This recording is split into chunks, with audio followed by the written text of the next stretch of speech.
여러분 안녕하세요. 오늘은 추심 방식 중 DP 방식의 거래 절차에 대해서 말씀드리도록 하겠습니다. 자, 추심 방식은 결제 시기에 따라, 다시 말하면 바이어가 어, 언제 대금을 입금을 해야 되느냐, 나는 그 대금 결제 시기에 따라서 DP와 DA가 있다, 이렇게 말씀드렸어요. DP라는 거는 말 그대로 셀러가 선적한 다음에 선적 서류를 은행을 통해서 보내게 되면, 바이어한테 보내게 되면 바이어가 반드시 입금을 해야만 선적 서류를 받아갈 수 있다는 거죠. 선적 서류를 받아간다는 건 뭐예요? 이제 물건을 찾을 수 있다는 거죠. 그죠? 반면에 반면에 DA라는 거는 Document Against Acceptance, 그래서요, 셀러가 선적한 다음에 은행을 통해서 선적서를 보냈을 때 바이어는 그 선적서를 받기 위해서 돈을 지급하는 것이 아니고 그냥 승낙의 표시, acceptance, 어떻게 한다고 그랬죠? 어떻게가 중요하니까 은행에서 사인하세요. 그럼 사인만 하면 돼요. 뭐 어음에다 하든 별도 서류에다 하든 하기만 하면 선적서를 준다는 거죠. 그럼 선적서를 받아가지고 물건 찾고 그 다음에 약속한 기일 내에 입금을 하면 된다라는 거예요. 따라서 결론적으로 DA와 DP의 결정적인 차이는 뭐예요? 선적 서류를 바이어가 받아올 때 입금을 해야 되느냐, 아니면 사인만 하고 선적 서류 받고 물건 찾아서 물건 팔고 그 다음에 정해진 기한 내에 입금하면 되느냐, 그 차이라는 거죠. 그러면 DADP는 누가 결정하는 거예요? 물론 그 셀러 바이어가 결정하는 거예요. 그래서 이런 거죠.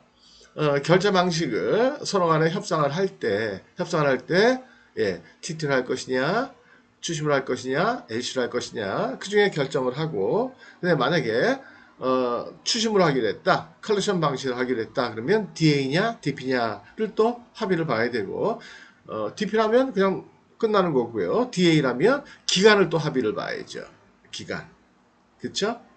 그래서 45일 할 것이냐, 90일 할 것이냐, 기간을 합의를 봐야 된다라는 거예요. 자, 그러면 오늘은 DP 방식 거래 절차 이렇게만 그냥 따라 하시면 너무 간단한 거예요. 우선 그림을 제가 오늘 신경 써가지고 오늘 그림을 막 인터넷에서 다운받아가지고 이렇게 붙여넣긴 했거든요.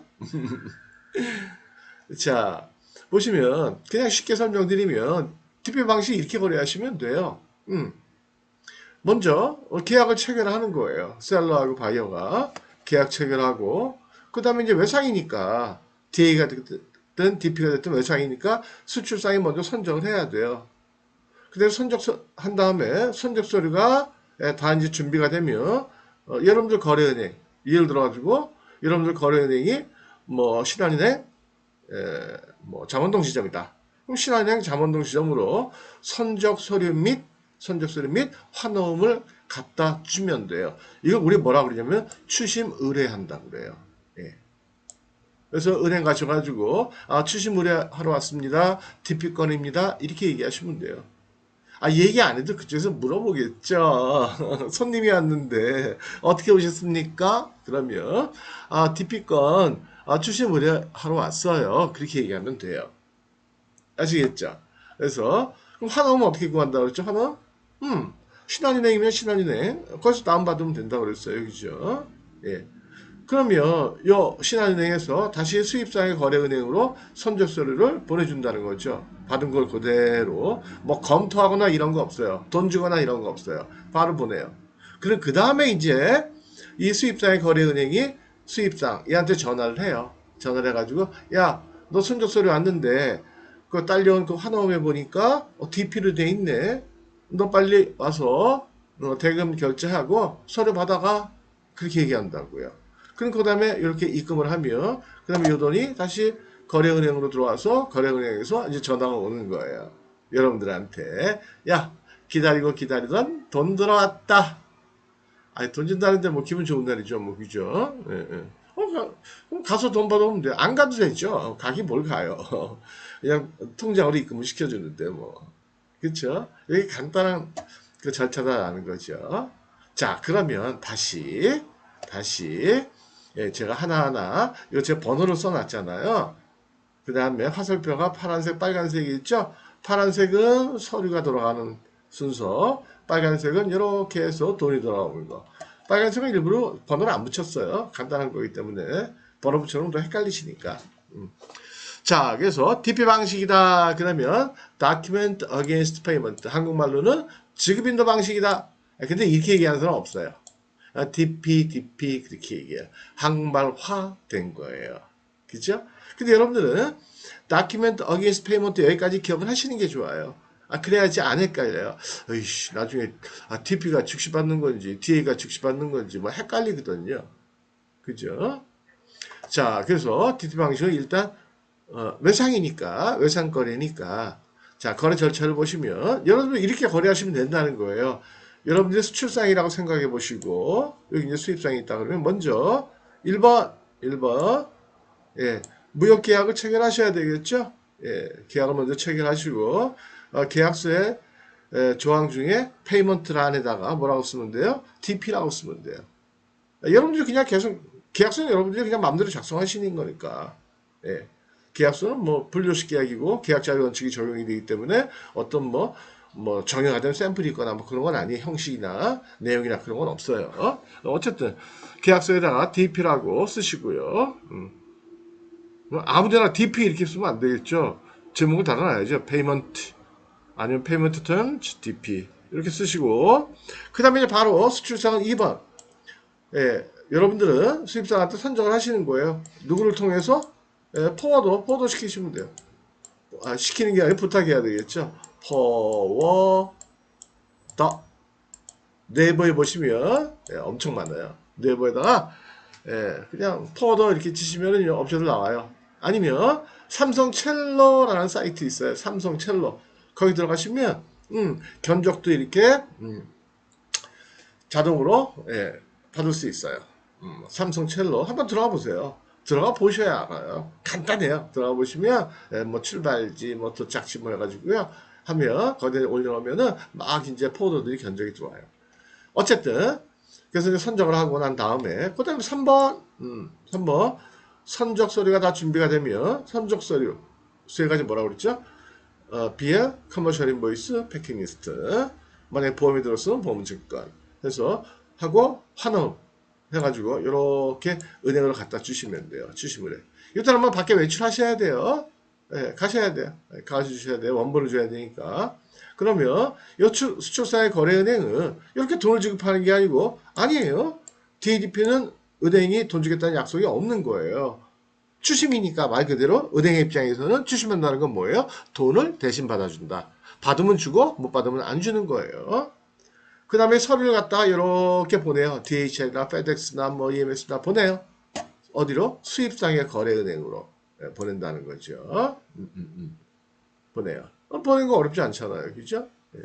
그 대신 이제 수출상의 은행 같은 경우에는 일정 커미션을 받아요. 근데 얼마 안 돼요. 뭐 10,000불짜리다? 에이, 그건 뭐 몇만 원 되지도 않아. 100,000불짜리다? 그것도 몇만 원 안 돼요. 몇만 원 안 돼요. 그 다음에 이제 수출상의 거래은행이 전화해 준다는 거죠. 이렇게 5번 추심을 한다는 거예요. 추심. 이걸 추심이라고 그래요. 야, 돈 가지고 와! 라고 얘기하는 거. 예. 그래서 수입상이 그러면 돈 가지고 와! 그러면 이렇게 돈을 여기 빨간색이 돈이에요. 돈을 이렇게 입금을 하게 되면 선적서를 이렇게 내준다는 거죠. 그럼 그 다음에 출고하면 되는 거예요. 그죠?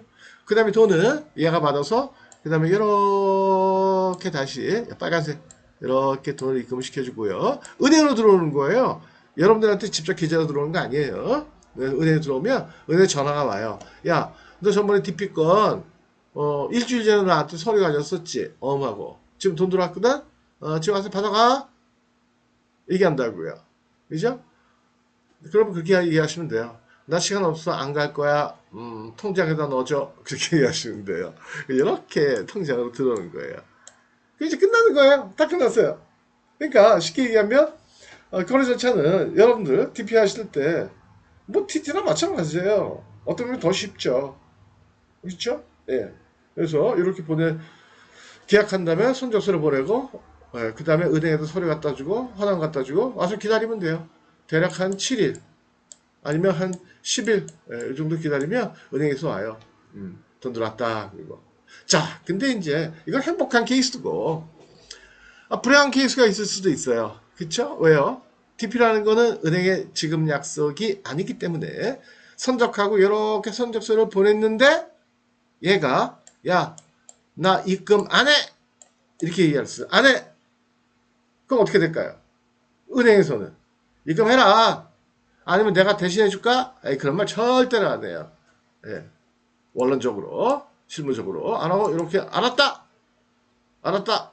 그리고 서류를 안 줘요. 서류 안 주고 서류를 이쪽으로 다시 돌려보내요. 은행으로 돌려보내면서 야, 부도 났다. 이렇게 얘기해줘요. 그럼 얘는요. 얘는 아무런 생각 없이 여러분한테 전화가 와요. 야, 너 망했다. 선적 서류 받아가라. 그게 연락이 와요. 예. 근데 그러나 이렇게 부도 통보 오는 경우들은요 극히 드물어요. 극히 드물어요. 예, 예. 그래서 TT 방식보다는 훨씬 안전하다. 뭐예요?